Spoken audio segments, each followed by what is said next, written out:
Sympathy for Kings, a rich man's podcast. I am your host, Ian, and I have a very special guest here today, the one, the only, the queen, Miss Mikki Smith. How you doing today? Hey, I'm good. How are you today? I'm great. It's good to see you, man. Okay, it's been a minute. Yeah, like the world done burned alive since the last time we saw each other in person. Yes, it was good though. During the burn, you mean? Yes, because we were able to get some things situated, right? Mm-hmm. Since the burn, you done got a new home, right? Sure. Yes, business has been great. So since the burn, I say burn the old in the new, right? Mm-hmm.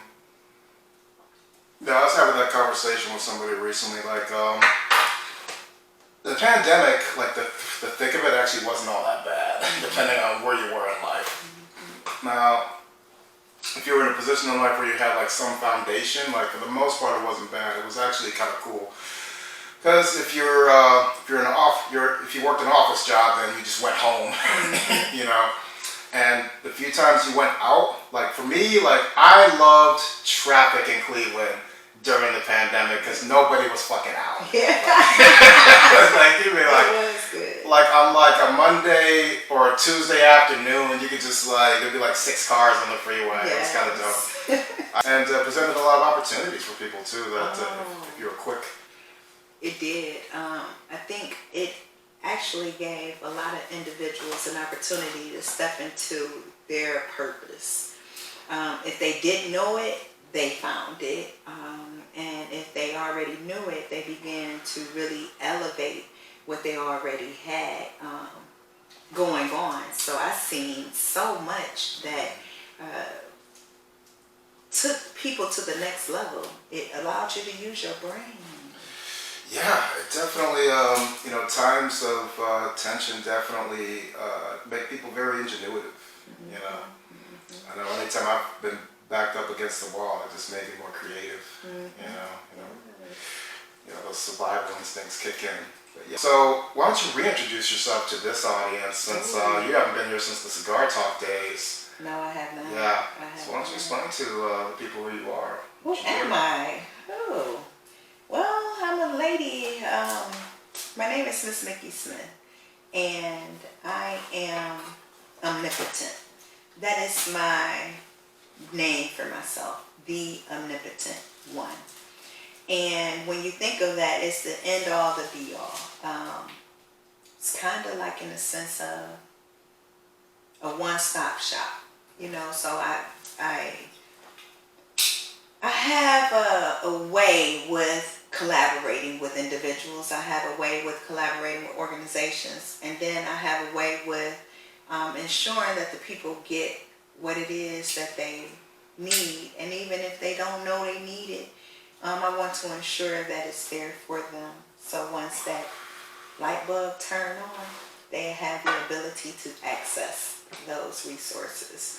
I'm in the community. I'm a community activist. I'm a precinct person for Ward 14. That's over in the Clark Fulton community. I'm the president over at Union Miles Development, CDC. And that's on the southeast side. And as you know, in our community, there's a lot going on over in the southeast side. So I'm looking forward to the changes that I have the ability to create over in the neighborhood. So I'm just looking for some amazing things over in the Union Miles and the Mount Pleasant and Harbor community. I'm also I have actually received a promotion, and now I am the executive director for Little Africa Food Collaborative. So I moved off as the board president and the chair, and I then graduated to the executive director's position. And in Little Africa, congratulations. Thank you. That's your baby. That's one of your babies. That's one of my babies. Yeah. That's food. That's how, if you know anything about history, the man who holds the food holds it all, Yeah. It's food, infrastructure, engineering, mathematics. Yeah, like these are the basic pillars of building society. Yeah. So, I see. And you've got a piece of like all of that in your own way. And community too, of course. Yeah. when I'm just going to say this, when I was 6 years old, I had to go back to who she was, find out who was my true, I was my truest self at 6. That was only 20 years ago, by the way, folks. Thank you. But I was an organizer back then at 6. I would get all my friends together and put us all in circles in the summertime. I would always make sure that we were doing everything together, from the community to the people. As I got older, became a teenager, I created groups, I was the only black person in my group because I stayed on the west side, so it was all, Puerto Rican, so I was the only black person. And I seen, again, what I was always doing, strategy, bringing people in together, like what we can do together, how can we get things done quickly but together. So I go back to my 6-year-old self and I say, wow, you've been doing this for a long time. I love to organize paper, make sure everything is the way it's supposed to be, making sure all the T's are crossed, all the I's are dotted. So I'm a gap filler. Even in my nonprofit, I've learned, like in Taking Back Our Youth, where dealing with recidivism. There's so many men that goes back and forth to prison only because they don't know how to navigate this system once they come home. So what I did was I pre-navigated the system, and I know what the system is like. So I work with them to ensure that they don't have those issues. All they have to do is just follow the plan. I create plans, I do all of that. So in the midst of going through the system, I've seen so many gaps. Yeah. So you're a bridge. You're a human bridge. Yeah, a dot connector. That's a good way to put that. Oh, that's a good way to put that. I like that. Yeah. I've always noticed that about you. And I think we share parallels there too. Because I meet people in certain dynamics, and I always think to myself, this person should know that person, whether it benefits me or not, you two should be connected, and I am that common denominator that will bring you together, if I think it makes sense. So you touched on TBOY just now. Yes. That's what you were describing. So explain to everybody what TBOY is. TBOY is Taking Back Our Youth, and it's my nonprofit where my focus is men, women, and youth. So that's the whole spectrum of family. And what I do is I work with them while they're incarcerated. You have some that are entrepreneurs. You have some that want to actually work for someone else. Not everybody can be an entrepreneur, and we need to know and understand that in life. So I find out what their skill sets are while working with them, and help them create a plan so when they come home, this plan is already ready to go. I file judicial releases for them. I'm not a lawyer, I'm not a paralegal, but I've learned how to write. I learned how to file motions. Because again, it's my nonprofit, this is what I do. So if they don't have $10,000, $5,000 to file for a release to come home, who can help them? 97% of them don't. There you go. Yeah. So I've learned to do expungements, because even some, they come home, they can get good jobs, but an expungement is necessary. So I've learned how do I create a system for them from a system. Does that make sense? Yeah. Yes, because it's important to have some framework to work off of. Because if you're just throwing darts at the board, when you come out, you're either not going to get anywhere, or you're going to come full circle right back to where you started. So, and realistically, people that are, institutionalized, they're used to that kind of structure, I think. It's okay, in order to get to B, I need you to start here with A, and our final destination is C. But I need you to do A and B first. So when you get out, come see me. I'm going to give you this paperwork. We're going to have this conversation. I'm going to help you navigate your way back into society because much has changed Yes. likely since you were away. You know, especially like in this climate where, you know, laws and legislature and technology are changing like this constantly. So it's good to have like a North Star, you know, or guiding light to kind of help you through, you know, that dark tunnel.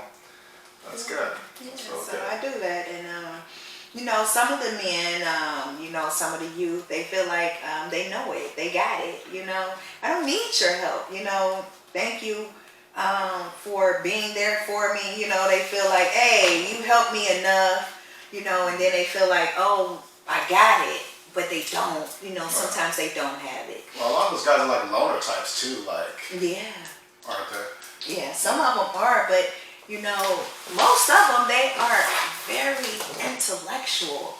A lot of our men and women and youth that's incarcerated, they have so many skill sets that, I mean, if you just think about it, being a bank robber, that means you have good attention to detail. Sure. You're great on time. So Yeah. what I do is I help them create Great at something. assessing people Yes. and scenarios, which is like that's not all that different from what people do in corporate now. Yeah, like I had a friend of mine, Mike Hub, come through for the first episode of the new podcast, and he was incarcerated for like 7 years. We were talking about just kind of like the parallels between like modern policing and just gangs. It's like, you know, it's like opposite sides of the same coin. Only one is determined to be okay. This is within the rules, and this is outside of the rules. So with that piece, I've been able to really take my consultant business, which is MLSJ Consulting LLC, to the next level, and I deal with peer-to-peer mentoring. I also deal with not only peer-to-peer mentoring, but I also deal with business development. You know, I have classes that I teach with the consulting company and the nonprofit. My goal is just to get us out our own way, you know, as the people. How can we collectively take charge of our own economic system? This is our economy. We are the ones that everybody thrive off of. We are the ones that everybody live off of. We are the ones that have the money. It may not look like we're rich, but we are the rich. If we stop spending, right? All we have to do is just don't spend your money. We see a decline in the economy immediately. We stop supporting these big companies, the Pradas and the Gucci's. We stop supporting them and keep that money in house. Don't go spending $2,000 for a purse, $1,500 for purses. You know, stop. Instead of buying Nike shoes, buy Nike stock. You know, change how we're spending our money.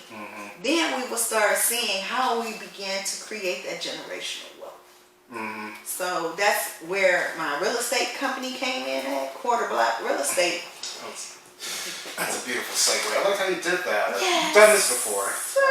Yes. So that's where Quarter Block came Plugging in. your You know, things. how can we buy the block? Right? All you need is tools and fuels, and when everybody tools and fuels come together, you realize how much money you got together, collectively, how much we have raised together. What we can do together, we can do far more together than we can do separate. I agree. And everyone wants to be the big man on campus. Everyone wants to, you know, this is my idea, this is my thought. When we can all live, we can all eat, and we can pass the plate around, and we can eat together. Yeah. People don't like to share. I mean, certain things I don't want to share. No, I don't want to share my glass of water. But if you're thirsty, I'm sharing it. Right? Now, if you're just greedy and you drank your water and now you want mine, that's different. Right? Yeah. Well, it's like no, you don't want to share like your livelihood, you know. But if it costs you nothing to share resources, why not? You know, it's not going to hurt you. Yes. You know. So that's like it's like a basic rule of thumb for me. Like, you know, I'm not really losing anything by sharing these resources. You know, I might gain something long term. if a relationship if nothing, you know, I like dealing with people that are like in all different sects of like different industries. Like I deal, and I've had them on the show, I deal with real estate people, Yes. serial entrepreneurs. I deal with tax prep people, who I just had on the show recently. Fran and Rudy Jones were just on the show. I'll leave a link in the description. Great episode, check it out. I just had a brother on the show who started his own social media platform specifically for Black professionals. It's called Black Rivers. Okay. He's got an app and everything. He's got maybe like 30 users so far. He's starting grassroots. It's a really slick experience, you know, and there's no algorithm to it. It's literally just people sharing resources and just talking on a board. And he's generating the content himself. He's a video marketer by trade. Okay. He worked for the U.S. It wasn't the Department of Defense. It was the Department of Homeland Security, I believe, okay, for like 14 or 15 years. And it's at some point, you know, he left that world and decided to venture out on his own. And he's out for blood out here. His name's Coach Solomon, and he's doing good stuff here. And that video's on the channel too, by the way, guys. So yeah, like I like dealing with people that like are into like a lot of different things. So how does this work on a day-to-day level? What can you do just to like help push that boulder further up the hill, right? Mm-hmm. So an example for me is, let's just use this podcast for example. So anytime I correspond with people that have businesses, this platform is about elevating your business. So I take my time, I put together promotional materials for their business and, you know, specifically for the conversation we're having on camera.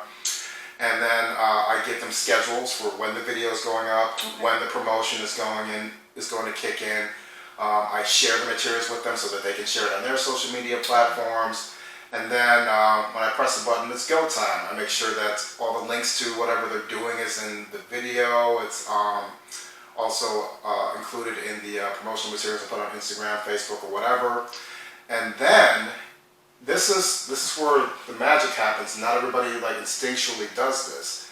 Then they start sharing my stuff. Mm-hmm. So I remember with Solomon in particular, I put his video up, I think maybe 2 weeks ago now, and started like the promo reel and everything. I put together a bunch of different materials, thumbnails, and all that stuff. I spent hours and hours putting all that crap together. Okay. He in turn started plugging our conversation on all the platforms he's on. So he shared it on his LinkedIn profile. He got like 300 hits just on that. Wow. You know, which generated traffic back to my channel and our conversation. So okay, it's sharing, it's mutually beneficial, right? Yes. He shared it, of course, on the Black Rivers platform, Facebook, and everywhere else he's at. So we've just kind of been tag teaming, mm-hmm, promoting, cross-marketing, and cross-pollinating what we do. Absolutely. And it's cost us nothing. Yeah. Or next to nothing, you know. But that's, I don't know if you see my post a few days ago, but that's, how are you being intentional with your circle? How are you intentionally collaborating with your people? How are you ensuring that your people have the ability to succeed? Are you doing your part in it? Are you just taking up space? You know somebody that has a service, but you refuse to share that? You know, who are you? Like, I just see a lot of people that's in this space, in all various spaces, trying to duplicate others' work, and instead of just going to the individual to see how you can help make their stuff better and where you can come in at and where y'all can tag team, it's like, oh, I'm just going to take your idea and I'm just going to go over here and I'm just going to add my tweets to it. But in all reality, it was the same thing that someone else was doing. Mm-hmm. You know, why do we, and I say we, that's us carbonated, our melanated people, why do we feel that we have to X our sister or our brothers out and try to do something on top of what they're already doing instead of going in and helping them excel? It's like You know, it just be too much of that. Because the sense of community doesn't cascade across everybody that looks like us.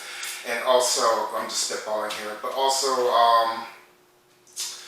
from a learned behaviors perspective, we have an inherent sort of adversarial relationship with people that look like us, and it's been peppered into our psyches by way of media, music, entertainment for generations. You know, not just the last 20 years. You know, it's not all gangster rap's fault. You know, we have a natural, an unnatural adversarial relationship with our people.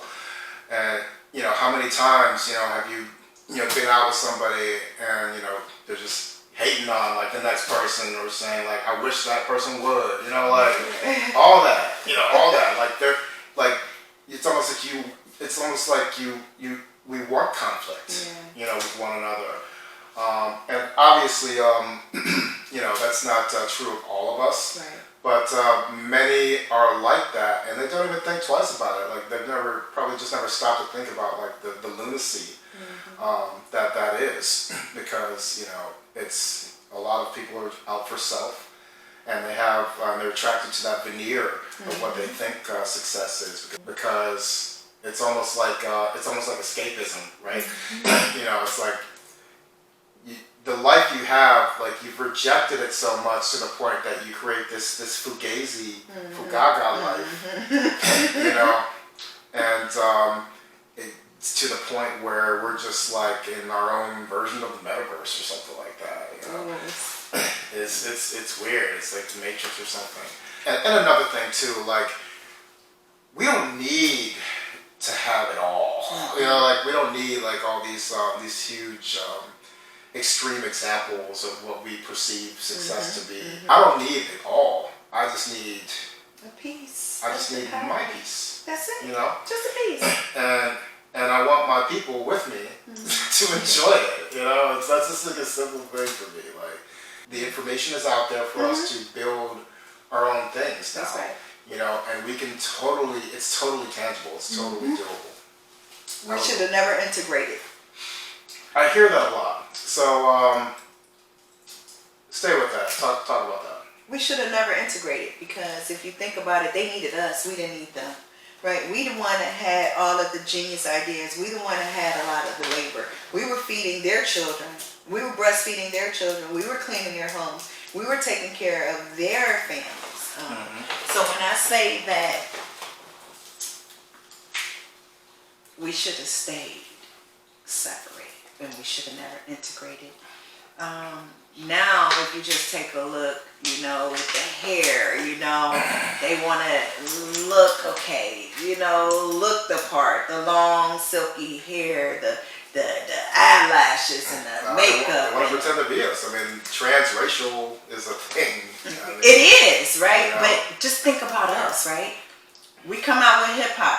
Now they rapping, right? Whatever it is we come out with, we are the ones that set the trends. And until we know and we understand that we are the people, that we are the shit.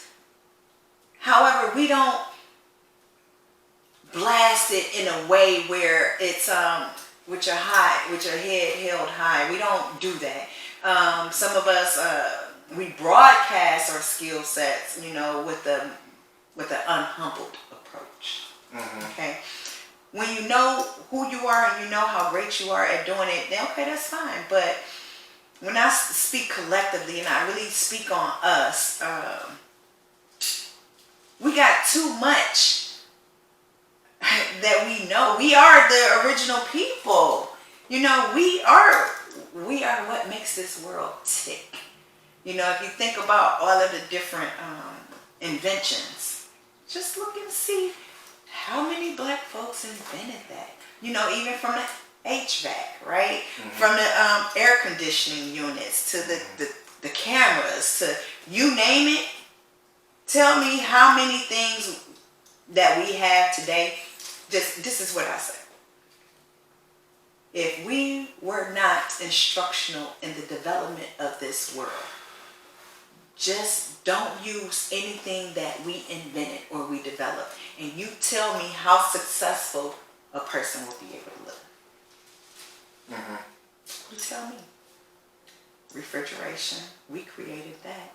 So the light bulb, so that means you'll be in the dark and your food won't be kept cold and you won't have good refrigeration, right?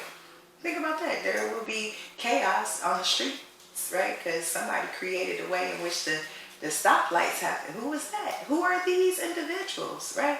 From the peanuts to you name it. We created so many different things, so many different brain surgeons, you know, we are freaking amazing individuals. And until we understand how amazing we truly are, individually and then collectively, we will continue to be taking that thing and being forced into fear to discredit all of the amazing things we are, all the amazing stuff that we bring to the table, all the amazing people that still have yet to discover their purpose. You know? So yeah, I see that, but I don't think integration was completely bad either. I think that it happened at a time when it just kind of needed to happen, because to me, just the idea of like separate bathrooms and things like that are just ridiculous. they're not some of the clean. You ever smell them wet? Smell a wet bathroom? What Smell a wet person, a white person wet. Smell a white person wet? Yeah, sure. Yeah. Does it smell appeasing? Does it smell like an animal? Yeah, I'm saying like the conditions for that time. Yeah. And how we were kind of like under that thumb and being forced into just like these almost subhuman conditions. That to me was like not only not sustainable, but that was just inhumane. I think it served its purpose, and now that we have advanced, because there's been improvement. You don't think there's been improvement in the last 5 decades or so with Black people? Yeah. Okay. It's gotten better. It's gotten better. It's not what it was. It's gotten better. It's just right? now it comes full circle. Now we have the information, and now we have a lot less restrictions. It's not perfect. We still getting hung, right? I'm just saying, if you just think of it, we are still not treated the way in which we're supposed to. You could say the conditions is a little bit better, but we're still not getting treated the way in which we're supposed to. As carbon melanated people, we're not getting treated the way we're supposed to. Look at our children still getting shot and murdered, you know, our men getting shot and murdered, and you know, hey, it's justified. Come on. It's No, there's no debate there. Yeah, like I said, it's not perfect.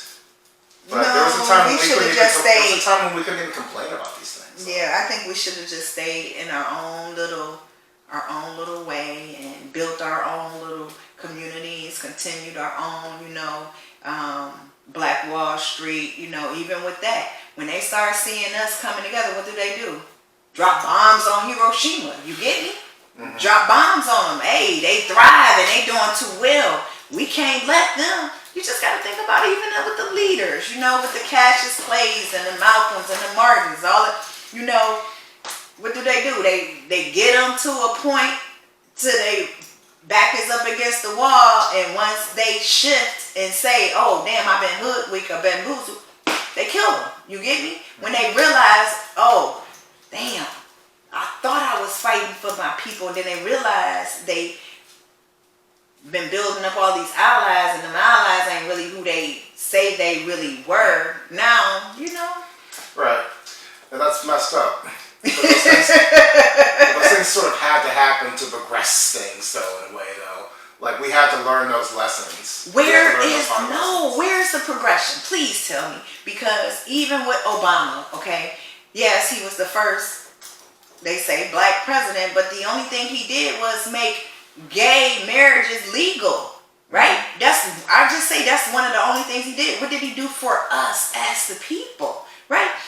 Gays, you know, I love them. I got them in my family, however that is, but they have more rights than we do. When they get together for a movement and they make it happen. Again, where are we? that chart. They get more things done collectively, and the only way black people can be included in that is if you gay, right? And black. Okay. That's the only way your color will be even noticed, is if you fit into.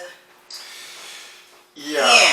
That's a critique I hear a lot about Obama, because he didn't, and no leader has done this, by the way. Nobody's done it in a macro way and just presented it and framed it up and marketed it like, here, black people, this is for you.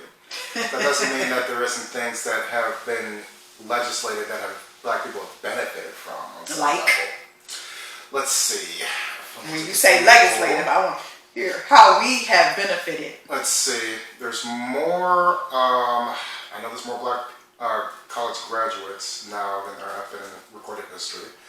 So there's more information, there's more education, there's more access to that, which breeds more opportunity for us to go out and do what we want to do. Which breeds more debt too, right? Education is free, right? There's always caveats, yes. That's what I'm talking about, right? Yeah, we're graduating mass, we're getting it, but guess what? We also are the ones that's creating all of this debt that we gotta pay them back. Do you see the whole difference? And then some of us can't even get good jobs right now with the good degrees that we may have, a master's, we may have a bachelor's, maybe a doctorate or whatever, but. Oh, I've got plenty of critiques on American education. Yeah, it's a big scam. Yeah, it's a big scam. It's free. I'm in the system of like getting a degree and all that stuff. I know what it is, but I still appreciate the information, and I use it to benefit myself and those around me. Yeah, that's what we're supposed to do. Like I said, it's not perfect. Like there's no big rally cry to just like serve this up for black people and say, here, this is for your betterment, go forth. And I don't think there ever will be in our lifetime. Not if we create, not with the system. Not based on the system that we didn't build. That's the reason why we have to. And I don't like to say systems, but that's why we have to create our own sustainable economy that is not found. Okay, so off the grid. Let's verbally build that economy. Where does that begin? It first begins with self, right? You have to start doing the work. You have to start doing what? You have to start getting your circle together. You got to get your people together. Everybody got it. It's one mind. It has to be a one mind, one vision. Everybody has to have the same shared vision, and we move towards that. I'm working on it already. I'm working with a whole group of different individuals, whether it's in various states or whether it's local, but I'm working with those individuals. You work with them and you create that harmonious connection, that harmonious collective collaboration that can only happen with you sitting at the table, because you know what it is that you want to see happen. You know what it is you want to see done within that new system that's segregated. Okay, so self and networking. What's next? Self, networking, and money. You cannot create anything if you don't have an economy. So again, what's trending? Crypto, right? We need to be ahead of that cryptocurrency, the metaverse, the hyperverse. We all need to be somewhere together on a Friday night instead of turning up, drinking hen, and doing what it is. We need to be figuring out how to get that money in crypto. Exactly. Things just don't happen in front of you without you having the ability to tap into it. All of us watch basketball games at some point in time. We probably watch the NBA drafts. You watch the games and stuff like that.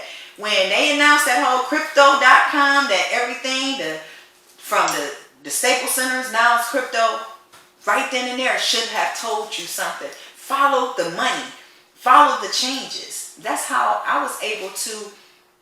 That's how I live. I live off investments. I haven't worked since 2019. I retired from Medical Mutual of Ohio in IT. Right? I retired almost 2-3 years ago. You've been having the time of your life since too. Yes, I have been. And when I say I'm not tied down to no one, I'm not tied down to no ideology. I'm not tied down to anything. I do what I want, when I want, and how I want to do it. I created a lane for myself, and I move and I walk in that lane that I created for myself. What that looks like, when people that's on the other side, they would understand, oh, here come Miss Mikki Smith. Because I'm coming, but I'm coming with love, right? I'm coming with straightforwardness, but I'm coming, right? You know, sometimes, oh God, here she comes. It's kind of like when she wake up, here she goes. But again, I stand on the shoulders of my ancestors. How do you not see all of the stuff that's going on and you not a part of it? How do you allow somebody else to tell you what to do and how to move when you got your own brain? You got your own ways of doing things. So I've always been like that at a very young age. So once I got the opportunity to do my own and to be that voice and learn what that voice is and really delve into my purpose, there was no turning back. And that's what I need my people to do. Find out who you truly are. Find out what your purpose is. Delve into it. And there is no turning back. Okay, so back to the money. So it's not really our money though, right? It's we like create it's our ours. money. It's our money though. We create our own money, right? So without speaking and saying a whole lot, but there's a way in which you get into whatever they're mass producing, whatever they got that they know that can make money. You get into that particular field and you bring your people in. And then y'all come in together, and then that's how you begin to generate and make your own economy. But in the midst of making that money, you also have to make sure that you got your own financial systems, you got your own educational systems. But it all starts with R&D, research and development. So when we're conducting that research, are we going to our people, or are we going to the gatekeepers or friendly gatekeepers to ascertain? Friendly gatekeepers are not so friendly when they see that you're looking for information. See, you gotta have people in all of these spaces, right? You gotta know who you can call on when the time comes. I'm working towards the point where they don't have to know your agenda, but there's ways to get information is what I mean. Yeah, that's it. You utilize the individuals for what you can utilize the individuals for without giving them your whole business plan. It's kind of like give them a small snippet, an executive summary, right? Without giving them your whole curriculum. Right. Now, could we do that without integration?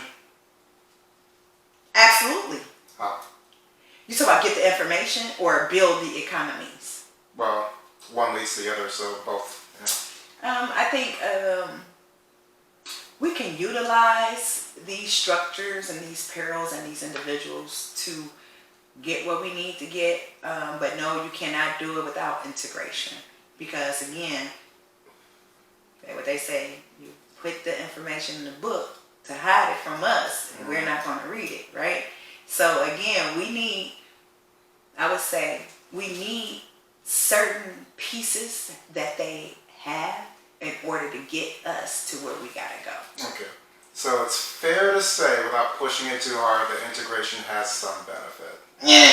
Some benefit. You still want to say this integration got benefits, Yeah, right? it's a vessel. I it's guess. a vehicle to get to where we want to go. Maybe. Well, we could continue to talk amongst ourselves, and we've already established that the vast majority of us are not as educated on these particular things. A different and way that's of where, there's always like a few of us that go forth into that world. Yes. And then hopefully we come back and share it. Yes. That's the idea. That's what I mean. Yeah. Put it like that, I get it, right? But Sure. sometimes you put them into that world, they go forth, and they become Black Becky, right? Yeah, it happens. Sure. It can happen. Sure. So we don't want to do that. When people are nice to you, they think they're for you and all that, and it's all good until it isn't anymore. Sure, we've seen that happen time and again. Yeah. And no two situations are alike, but we know that occurs out in the world. I'm just saying, like, there's definitely some benefits to it, like that, and I totally get your position on it. I just wanted to like make that clear. So Yeah, you can find like a common ground on that particular thing. Yeah, we didn't have any common ground. Okay. I got you. You got me. All right. Cool. No, that's good. Yeah, it is an interesting world we're living in with like, because we're now in this sort of like financial renaissance of sorts where we're reevaluating what we place value in. Mm-hmm. Like crypto, for example, it's not something you can see or touch and put in your pocket or tuck away in a shoebox or in your mattress anymore. But we collectively have said, this has value now because it exists, sort of. So by that token, by that rationale, there's opportunity for us to reframe, I think, on a baser level, what we place value in. It goes back to your point about we don't need to invest in these European art tours and apparel and different things like that. So when it comes down to it, like what are maybe like the top 3 things we should focus on in terms of like what we place value in? I would say ourselves first, of course, because I think a lot of us don't love ourselves, as much as we could or should, or if at all. Absolutely. And then placing value in people. Like I've said this before, like my largest investments that I've ever placed in anything have been in people. And I'll continue to invest in people. And sometimes I won't say often, but you will get disappointed in different points. But it does bear fruit too. So that's very important. So self, people, and then to your point, I think basic needs, having needs-based financial decisioning in mind. So what are human beings? What does humanity need? Humanity needs food. We now need technology on some level. And the ability to stay current with the advancements in technology. We need coders for technology. We don't have a foothold in the coding world at all. I feel like the Indians got that on lock. Yeah, like America has to be good with India because if we lose the coders, we're screwed. Yes, come on. Yeah, because Russia and China ain't coming over, but we gotta get India. They don't like us over there. Let's see what else. Architecture. Have to know how to build homes.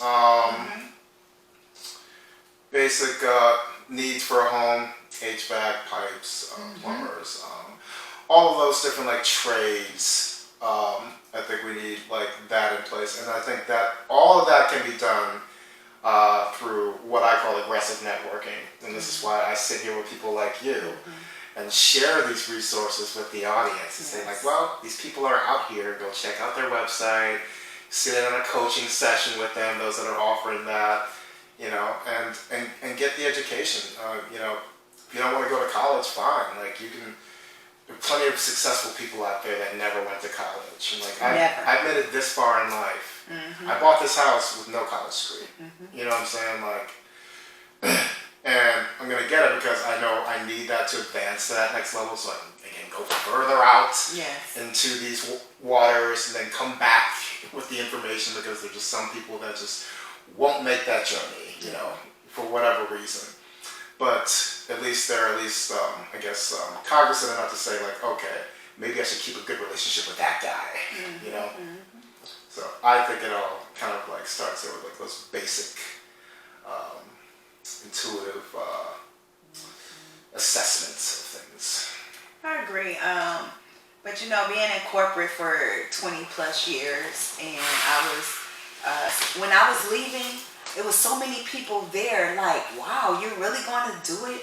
What are you going to do? Like, they literally was asking me, well, what's your plan? How are you going to be able to live? Like, do you got a job? What are you going to do after here? So many of them could not see themselves. Because they're intrigued. Right? Like, that's a scary proposition. What are you doing? I said, I'm going to go be the best version of self, right? I want to go live in my purpose. Find your purpose. This job is just to help you financially get to the point. This is not your end all to be all. And if you ever notice, most people when they retire, they don't live long. I've said this before, like those corporate jobs, they have a place in your life. And I think if you work it right, it can be a season in your life. That's right. So I look at it like there's so many benefits to like being in corporate, because one, like you essentially get a wealth of education, not for free, they pay you for it. Yes. You know, if you're mindful enough to build good relationships with all types of people and all types of positions, and figure out how the sausage is made, how the secret sauce is made, and then you find out some of the other random things, like damn, like there's a lot of dumb motherfuckers that just continue to fail upward in this life. Like I'm trying to get like that from a lifestyle perspective and just be a little smarter. But also there's a lot of different programs and resources that these big companies do share with all their employees, like i.e. tuition reimbursement. You know, if you're skittish about school, make them pay for it. You know, just be very clear in reading up on the terms of like tuition reimbursement, because they're trying to keep you. Also, wealth building. You can learn a lot about wealth building by working in corporate. You start with that basic 401k, which is like basic savings. You let them take a little bit of your money, toss it into this little pot. They match, you know, a percentage or whatever, and then after 20 years, you're sitting on something. And in that time, hopefully, you're building out other, you know, branches and arms or whatever, working on little side projects to build yourself up. Leadership development, project management development, PMP. Working with different tools like all the Microsoft stuff, Excel, you know, building spreadsheets. Also, when you build out a family, paid time off from work, paid leave from work to build your family. Medical leave, of course, medical benefits. You know, how many of us are out there with like no dental or no vision, no nothing? You know, you pay them a couple dollars out of your check, you got that. You know, like it lays the foundation for you to go forth. And I just say that to me, this season of my life is me laying the groundwork. This is the vehicle for me that I need to get myself in position to eventually be able to do whatever I want with the rest of my life. Which is great. You know, what I realized when I retired was at 19, I had set myself up for success and didn't even realize it. You know, I was working jobs. I didn't have the education at the time, you know. I was working McDonald's, you know, so many Burger shit jobs. King, Taco Bell, gas station, any job because I had kids. Grocery stores, gas stations. And when I did get in corporate, you know, I was elated because now I can go to any training. So I took every training you could possibly think of. Any personal development class, I took it, right? You was paying for my degrees. I got a bachelor's and a master's degree. You was paying for my project management PMP. I went and got it. And school is so much easier when you have work experience. I don't know what it is. Like, no, it is. I'm glad I went to the workforce first, and then went back to school. Yeah, it really is. School shit ain't nothing now. It is. I can bang it out in a few hours. It and does. That's a week. It does miracles to coexisting in those spaces. You know what I mean? Because fresh out of college, or just say fresh out of school with no life experience, you know, sometimes people they have a hard time making their way. If you just take a look at what's around us now with our youth, with our children, right? They were given everything. They didn't have to work for anything. So the way in which our economy and the way in which things but you gotta be careful with that too. You gotta be careful with how much you give the babies. That's the thing. Because then you end up with this generation now where they understand the price of everything but the value of nothing. They don't have it. right? Yeah. So this is why we I was got to just talking get to my them into friend it. about that the other This day. is why now we got to start teaching them the value of what's happening, right? So I have a class that I'm actually been working on, and I'll be teaching the youth as it relates to crypto. I want our kids, before they get 18, I want them to have their own business, their own everything. Before you hit 18, I want you to have your own everything, and you literally got investments. I want my children to be at the age of my grandchildren. Once they get 18, they are already millionaires before they even hit 18. Right? I don't want to be punching the clock when I'm 60. They're not. I don't want to be punching the clock when I'm 40. That's what I said. I wasn't going to be punching the clock at 50. That's why I retired at 47. Right? Because I'm watching the elders. I'm watching everybody. Their health is not as it used to be. Right? They don't. I'm 35 now and I'm out for blood. Right. You know, so it's go time for me. Yeah. You know, it's go time. You know, it's just loving I got 8 grandchildren. It's just creating that generational wealth for them, creating the businesses for them so they can run them business. You know, I look at some of the mom and pop stores in our communities, how they was on to something, but the generations behind them wasn't supporting them. Their own children, their own grandchildren wasn't supporting them in that business. You know, I say, yeah, they may have had the thoughts and ideas, but I don't want to do what my grandparents did. I don't want to be a farmer. You get it. So, it's that weird entitlement thing that's going on these days. Because everybody wants to be an entrepreneur and a boss and all that bullshit. Like, no, there's a time for that. Yeah. Like, no. When you're 25 and under, let's say 30 and under, like, from age, let's say 18 to 30, that's your time to really get in and figure everything out and learn as much as you can and save a little bit of money and then go forth out into the world by the time you hit 30. But I know there were like, I remember this clip, I hate to keep referencing it, but it was like I kept saying this clip. And he was laying in on this 25-year-old kid who he found out through the course of the conversation that he was asking him, like, hey man, I'm trying to figure out if I want to go out and start my own business selling t-shirts or something like that, or go back to grad school or whatever. And he's like, what did you go to school for initially? Like sportscasting. Like, are you leveraging that right now? No. All right. Then no, you don't get to have a dream right now. This is the time when you need to fucking work.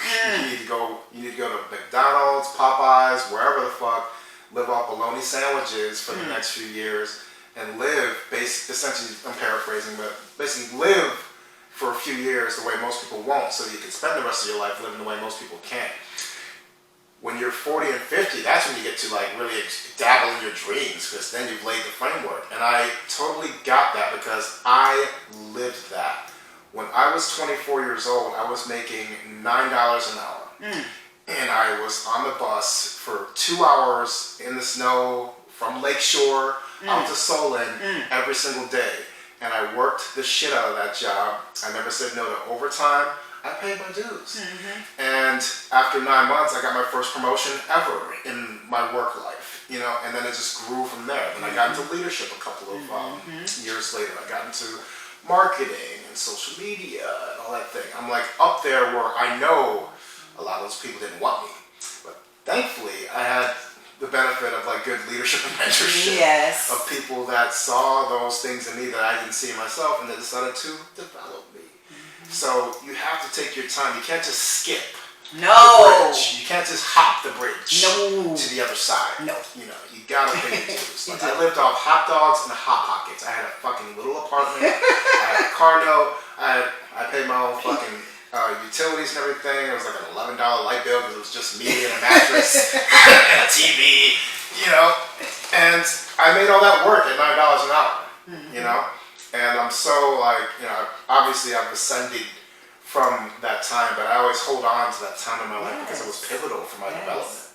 You know, you don't get to have a dream that young. No, you gotta work at it. You do. You know, I've been worked waitress. I cleaned rooms, hotels, and because I was a young mother. So you know, finding someone to watch your kids that you trust. You just can't have anybody watching your kids. You know, so it was just a lot of different things that caused me to shift. How I shifted I shift based upon what was around me, So understanding the culture in which I grew up in and how I grew up, I made those things work for me while also working, 2 or 3 jobs, But, I was making $3.35 an hour, and and that's as a waitress, right? Making $3.35, and then your tips, and I just remember just struggling, what I'm saying, to ends meet. But I started thinking about it. The only thing I'm really struggling to do is pay bills. And then as you get older, what do? You struggle to pay bills. So that's what really took me out of corporate. Like 37%, you already taken out of my check before I get it. So what am I really working towards? Am I working towards saving? Yeah. I would put 10%, let them match whatever it was, but I always put 10% of my savings in my 401k. Then I had mutual funds, and then I had insurance. So I always was putting money here and there and hiding it, just getting whatever it was. And then when I retired, I seen the fruits of that, right? Well, damn, okay, I did pretty good. So I learned to just be frugal, because I always was frugal anyway. My girlfriends, they may go get Nikes. I'll go to, maybe Fashion Bug or Kmart's and get, the same type of style stuff, but it ain't name brand. When my kids coming up, I get the 2 for $89.99 shoes. You wasn't getting the 89 shoes, and you was, no, we not doing that. But I've learned to live frugal to the point where they say poverty is under $18,000. I didn't learn that poverty. I was making that until I was like 25. But they say poverty is $18,000, right? I learned to live off $1,000 a month. I was living alright, what I'm saying? But that's what I'm saying. I learned to live $1,000 a month, right? No bills, right?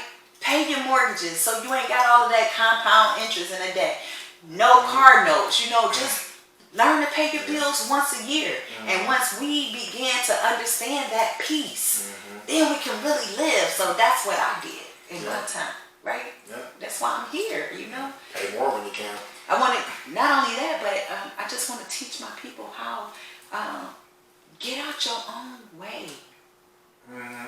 Get out your own way. So, Yeah, and that's like another systemic thing with me, because it's a learned behavior to live month to month. Like we've got streaming subscriptions that try to live month to month. We've got all these auto pays that come out of your account. That rack up like crazy. Like we're trained to live month to month to the point where most Americans, can't afford a $500 emergency. That's right. In most cases, because we're trained to live for the now and not the later. But I'm not living the month to month, right? That's something that I always did not like. I think that's why I always want to buck systems, right? Even at work, you may have gave me a way to do stuff, but I had to figure out a different way. Like you said, it's supposed to take me 9 days to do this, but it take me an hour, a day and a half to do it, So my thing is always, how do you say it, bringing stuff in. Like, it's always under budget, right? Always on time, under budget. That's how I like to live, under budget. Well, budgeting is a basic skill too that needs to be learned and taught. That's like a whole class. It is. If our people really began to live off a budget, they would see that they spend so much money doing nothing. You spend so much money just throwing it away. Disposable income, they call it. Yeah. So I just choose. If I'm working for something, I'm working for purpose. If I move, I'm moving for a purpose. I'm not moving. It's no more meeting just to meet. I don't like to meet just to meet. I love helping my people and stuff like that. But again, I am an entrepreneur, and that's how I make my money. So, people want to meet with you just to meet with you, and it costs to meet with me, you got to pay me to meet with me, So, she thinks no, I know I am. Right? Yeah. You will get great satisfaction when you meet with me. You will see. Never do it for free. Yeah. So, this is where we are. I'm just ready to. I got so many. I'm just gonna say I have a plethora of things that's getting ready to come down the pike. Some of them, they my arsenals. I got a lot of stuff in my back pocket that's getting ready to launch. So 2022 is going to be an amazing year. You're gonna be like, I can't believe she did this. What? So it's gonna be a whole lot of I won't be surprised. Others may be surprised. I won't be surprised. Yeah, you know? so But you gotta come back and talk about it. I'm gonna talk about it. Every time something hit and is doing exactly what it's supposed to. I'm gonna come and bring you that juice and bring you that that love and that energy. It's always amazing being here at this place called No Sympathy for Kings. And when you think about it, there is no sympathy for kings, right? No. And women are kings also in other cultures, so there's no sympathy for us. Very true. Very true. Yeah. I think it's a good place to park this. This is great. Yes. Great conversation. Great company. Yeah. So if anyone wants to reach me, my name is Miss Mikki Smith, and you can reach me at 216-799-9944 or 216-237-1069. That is the T-Boy's phone. Or you can reach me at the Quarter Block Real Estate phone. That's 216. I love that name. 70. I love that name. 3178. I like that song too. Quarter Block. Quarter Block. I'm going to tell you where Quarter Block came from, because we were raised off 25th at the Riverview Estate projects.